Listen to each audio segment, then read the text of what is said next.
a supposedly grueling 21-minute match, the now former champion rose to his feet immediately after the bell and not selling the Starship Pain, one of the best fucking moves that are like that's like really original to itself. Oh, what's up?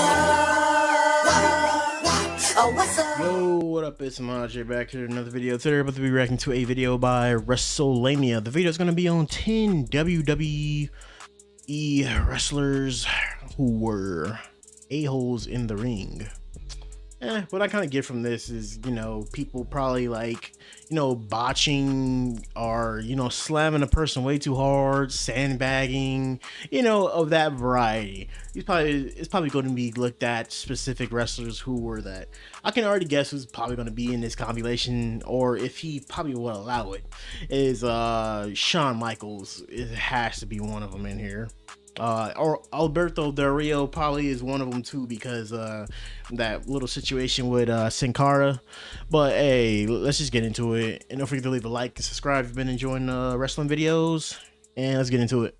Well, we may as well just get the obvious out of the way. From the second he turned on Marty Jannetty, Shawn Michaels was unable to escape allegations of his arrogance getting the better of him, thanks largely to his association with the Clique. But as well as his backstage politicking, there are also numerous glaring instances. Jesus Christ, like the way wrestlers tell stories about the Clique backstage, you literally envision them as like this type of real life heel group back in the day that was just like the heels backstage just messing with everybody, bro. Of his cockiness coming out to play while he was between the ropes. The most prominent, of course, was at the 2005 SummerSlam, where he was booked to lose to Hulk Hogan in what was slated to be a series of matches between the pair. However, upon learning of Hogan's refusal to give him the win back, Shawn went into business for himself and spent the entire match dramatically overselling every bit of offense that Hulk Hogan dished out. I'm sorry, this is valid, bro. Like, Hulk Hogan needed to get over himself, bro. Like, this whole thing of him just trying to make sure he still come off strong all them years later, while Shawn was still like a, a good active wrestler, probably like, I think he probably was in his late 30s right here, still just wrestling. And you have the old man that's probably like 50 something coming in, still trying to big up himself and, do his best to get over. Like, nigga, your time has been over since the 90s, bruh. Other examples of the Heartbreak Kid's unprofessionalism include another SummerSlam main event, this time in 1996, when after Vader forgot to counter a diving elbow drop, Shawn would land on his feet, stomped on his face, and screamed at him like a little toddler being told off by their parent. Additionally, two infamous Bret Hart-related incidents saw Michaels lose his smile and vacate the WWF Championship to get out of doing the job for the Hitman at WrestleMania 13. And the time he alluded to Bret having an affair with Sonny. Let's just say the Montreal Screwjob was a final straw for Hart, and understandably so. Number 9, the Dynamite Kid. Although he's often hailed as pound for pound one of the very best wrestlers of all time, the Dynamite Kid was one of the most difficult to work with several stories of him roughing up his opponents. It's common knowledge that he regularly roughhoused Bret Hart whenever the two collided. While away from the spotlight, he once reportedly punched out Bruce Hart after Kid had rocked up to a show 2 hours late. Mick Foley, one of the toughest grapplers the Squared Circle has ever seen, also had a Dynamite Kid story. Teaming with Les Thornton, Foley faced the British Bulldogs on what was the only second episode of WWF Superstars, and left the match with a dislocated jaw after taking an errant clothesline from Kid. Mick would tell the story on Stone Cold Steve Austin's Broken Skull Sessions podcast in It's weird seeing Mick Foley young as hell, bro. I don't think I've ever seen that photo. 2021. At a certain point, you can see me start to fire off punches on Davey Boy Smith, the worst looking punches in the world. But I see Tommy start shaking like, this is offensive to me that he's trying to pull this. My big move, the flying elbow, where I just don't hit him, I hit him and I spin in the air and I hear laughter. I wasn't prepared for laughter and I look up and he hasn't sold it a bit. Then everything that Tommy did hurt for weeks. Every single thing. He sends me into the ropes, and it wasn't how hard, because I've seen other clotheslines that were harder, Stan Hansen, Bradshaw, but it was the fact that Tommy followed me in. So just as I'm coming off those ropes, here is his bicep hitting me right in the jaw. I didn't know the injury was a dislocated jaw, but 3 weeks later, I couldn't chew anything. To this day, I don't think I could make my eyes roll up my head like I think they did. It was just everything he did was 100%. Number 8. And then, like, back in the day, you could not complain about this shit. I mean, I'm pretty sure you can't really complain about a lot of things nowadays because it kind of looked upon as like it's part of the WWE culture and wrestling culture overall to just not really complain about stuff. Just imagine back in the day where you couldn't really complain about bro like working you over and being an asshole in the ring. Austin Aries. There are several ways in which a wrestler can break kayfabe, but the most career-destroying is to storm out of the ring without selling the effects of your exhausting pay-per-view main event while flipping the bird to one of the company's executive vice presidents.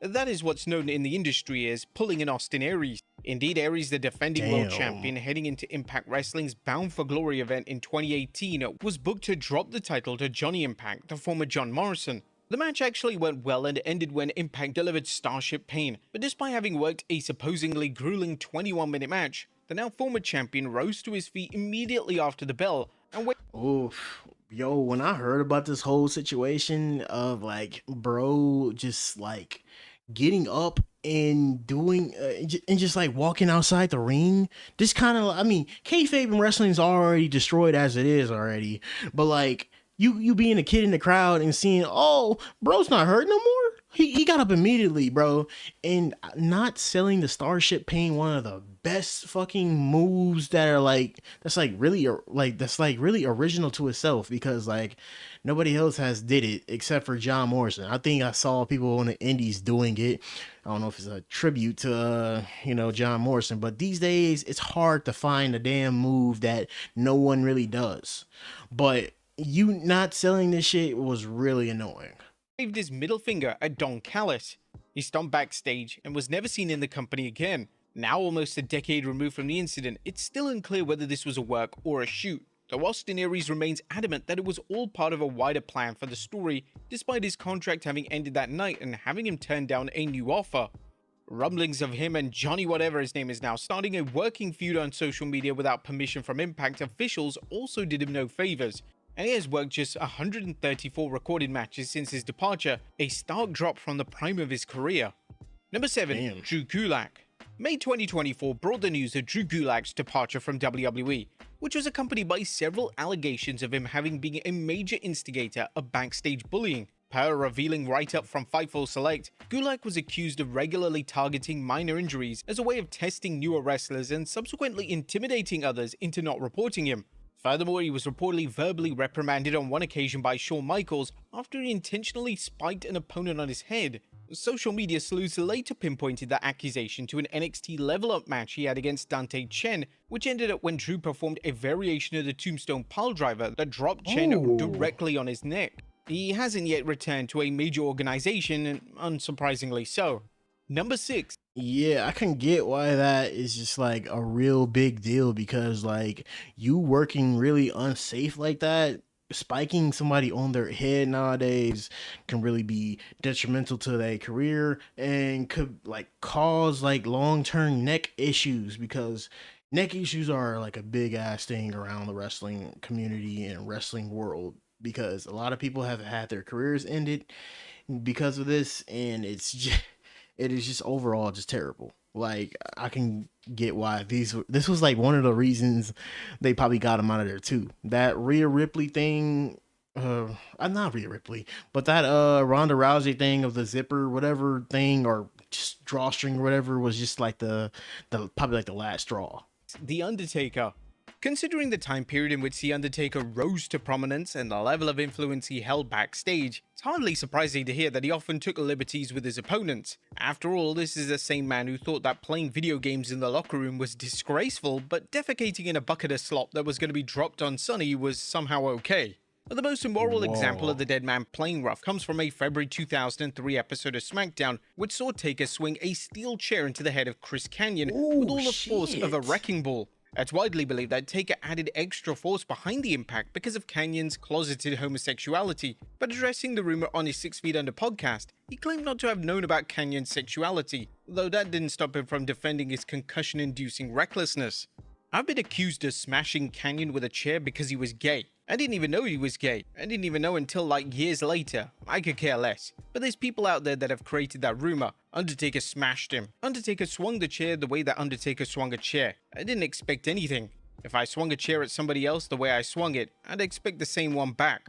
Watch me and Triple H. He beat the crap out of me. That's just the way I learned how to swing a chair. Bruiser Brody hit me with a chair in my first match that I thought I broke my spine. That's just the way it came up. Knowing now what we do about head injuries, it's a different deal. I would say, okay, make sure you do get your hands up. But in another instance of him, I don't know, bro. That seemed little. I mean, I'm not gonna say that he did it because he was gay or whatever. I don't know that. I heard of that rumor, but even like slinging a chair like that is crazy as hell. Because that could have been like a broken neck. We already seen that shit happen with what Brock did to Kurt Angle, and that shit was. That kind of like put like so much on like Kurt Angle's career after that, and you just never know. And head trauma injuries. publicly bullying an ex-WWE talent, he brutalized Diamond Dallas Page during a tag team steel cage match at SummerSlam 2001. Pitting Page and Kanyon against Taker and Kane, the match was largely one-sided in favor of the Brothers of Destruction, and at one point saw The Undertaker squash DDP against the cage with such force that the mesh wall nearly came off its hinges. And that wasn't the only isolated incident with DDP. As before matches, some wrestlers like to plan their matches ahead. Diamond Dallas Page did this by writing the whole sequence down between him and Undertaker. Reportedly, Triple H warned Diamond Dallas Page not to show the Undertaker. However, Taker found the plans anyway, crumpled them up, and put them straight in the garbage. Furious at the way Diamond Dallas Page handled this whole situation, Taker wanted to humiliate him and teach him a lesson. What was that lesson? Well, getting pinned by his wife on Raw. That's already, well, just to know the crazy story behind that now kind of revealed. I was just about to say, like, what could be more humiliating than, what you did to this man in this whole feud already? I mean, I could get like why some stuff can be disrespectful, but back in the day, they took too many liberties with people. 5. The Ultimate Warrior. Although the majority of those still living managed to make amends with him before his sudden passing in 2014, few wrestlers were originally fond of the Ultimate Warrior, owing to his cocky attitude, his carelessness in the ring, and the belief that he was only in it for the money.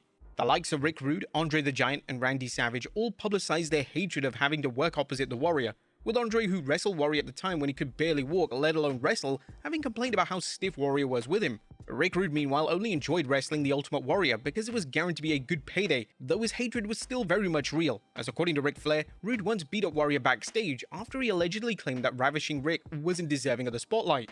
Things weren't any different when the Ultimate Warrior made his infamously brief return to the WWF in 1996, No. which began with a quick defeat of Hunter Hearst Helmsley at WrestleMania 12. Like others, the game eventually made up with Warrior, but he has been extremely vocal about how furious the situation left him, especially as Warrior not only no-sold the pedigree, but he also politicked backstage. Nah. Hey, Triple H is who he is after this whole thing because, like, he kind of, like, went on, like, a whole tangent years later after this.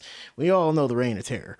But, just a pop up from a nigga move just like that. I know Austin Aries did it earlier, but, like, he ultimately ultra no-sold this. He popped back up quick. How is... Bro, how is this even fair, bro? Now I know why, Triple H probably hated him. To get the match changed from a more traditional Mania match to what was essentially a glorified squash.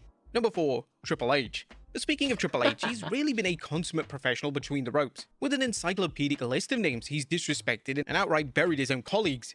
There was a time that he called out Kofi Kingston during an episode of Raw after he accidentally dropped his faux Jamaican accent, the time he needlessly mocked Chris Masters for having returned considerably leaner than he was before, the time he sent the Spirit Squad packing back to OVW, the time he no-sold Roman Reigns' legitimately brilliant and ruthless assault at TLC 2015 to appear before his adoring masses at NXT TakeOver London, the entirety of his beef with CM Punk, and a little... Bro, it's crazy because, like, that nigga should have probably, like, known that. You're literally an authority figure now, and you're still going to take liberties of just not selling something?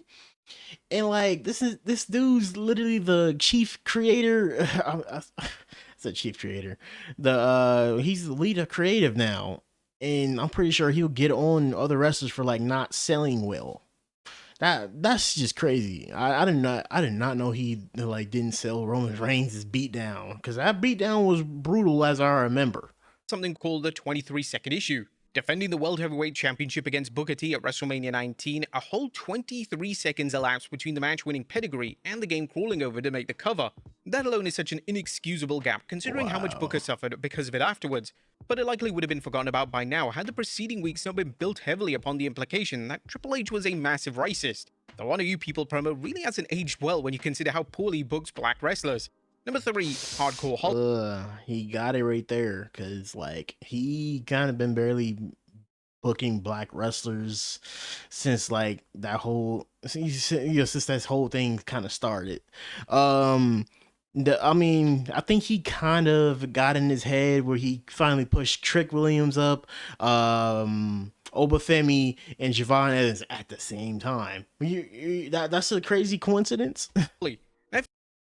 Oh, come on, bro. If you know anything about Hardcore Holly, then you won't be at all surprised to see his name on this list. Holly, perhaps wanting to stick out from the pack and prove his toughness, developed a reputation for wrestling very stiffly, but he took particular umbrage with those who came to the main roster by the way of Tough Enough. He memorably delivered some of the loudest chops ever heard in pro wrestling against Daniel Puder at the 2005 Royal Rumble, while during his stint as a coach on the series, he infamously laid into Matt Cappotelli with several kicks and stomps that left him severely bruised. Jim Ross, who served as WWE's Executive Vice President of Talent Relations at the time, discussed Holly's stiffness with Matt during an episode of Grillin' JR, calling it unnecessary.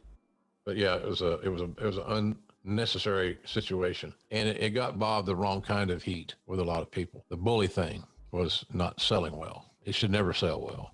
There's no place for it. So, and people shouldn't teach their kids to be bullies. But Bob was a bully on those occasions. I don't think that Bob beating up Matt took Bob out of the wrestling business. It was not a highlight on his career, obviously, but I don't think it was the bullet to the head. Maybe it should have been.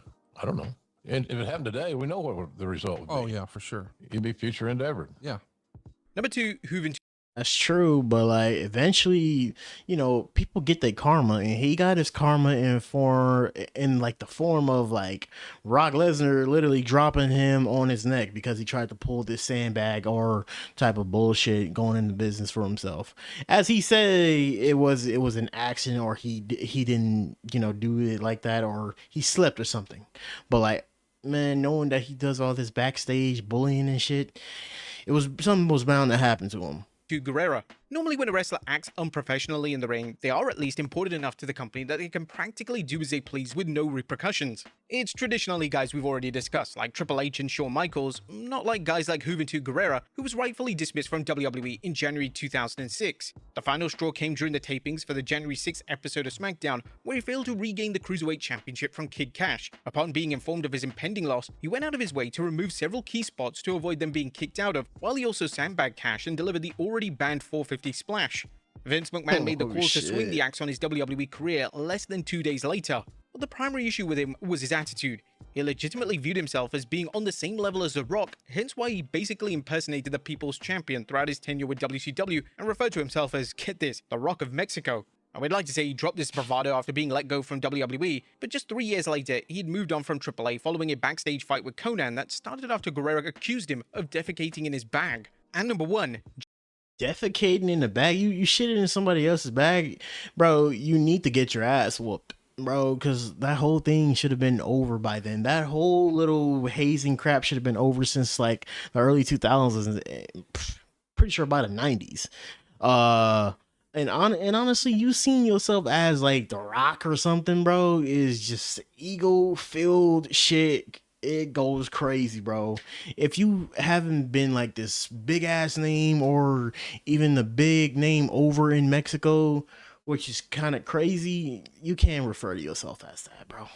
JBL. Before turning his televised bullying to his broadcast colleagues such as Mauro Ranallo, JBL was one of the worst in-ring bullies, who has 2 shameful examples that immediately spring to mind. The first is from the March 1999 episode of Sunday Night Heat, which pitted him and APA partner Farouk against the Public Enemy, with the finish set to either Rocco Rock or Johnny Grunch being sent crashing through a table. That was going to lead into the first tables match in WWF history, but right before making their entrance, the Public Enemy cowardly informed the APA of their unwillingness to go through with the finish. They eventually did, but only after being subjected to a particularly rough hazing from the APA that saw JBL deliver some of the most wicked steel chair shots you'll ever hear. God damn. You see that chair is just bent? Like I said, I know the chair is just worked and you know they take some of the hinges off, whatever they do, make it loose. But like to lay into a person in a person's body like that, where is this bent like that? Yo, man, I think he has some type of karma coming later. 6 years later, at the 2005 ECW One Night Stand pay-per-view, JBL was memorably part of the show-ending brawl between WWE and the ECW locker rooms that saw him leave the Blue Meanie a bloody mess. The scuffle wasn't a primary focus of the segment, and it was only after it ended that anybody realized the severity of the beating that Meanie had taken. Discussing the segment with a former ECW star on his Stories with Briscoe and Bradshaw podcast, JBL claimed to have changed his bullying ways since that heinous assault. I didn't know that Meanie had the cut from Sandman. Right. I had no idea. And as far as the incident, I after when Meanie came back in, I did pull him in a private room and I apologized. I said sorry for the whole thing and for my part. And I was also sorry about the fact that ECW had such a good pay-per-view and that what was remembered was me and Meanie rather than the good work that the guys had put in. But there you have it, folks. 10 right. WWE wrestlers who... I mean, at the same time, at least, like, he apologized at the time. And, I mean, we have no choice to not believe him because Blue Meanie didn't come out and just, like, say he didn't apologize. But, like, hey, at least people can apologize. Some of these people on this list didn't apologize at all or probably even regret anything that happened because, you know, some of them were fired. But... like I said, at least he could get over that. But he did get some like a whole thing kind of got back to him. You know, like they call that shit a receipt. That he did get a receipt back to him with the hardest chair shot ever. Oh my god. That I can compare that to Brock Lesnar getting smacked in the head by the Hardy Boys. But hey, man, tell me what was your guys' favorite. But my favorite was literally the Juventud Guerrero guy trying to compare himself to The Rock. It's funny as hell because you need to literally work hard to get that whole name. But don't forget to leave a like and subscribe if you've been enjoying the wrestling videos. And we are on the road to 750. Catch you guys in the next video. He was the best guy around. What about the people he murdered? What murder?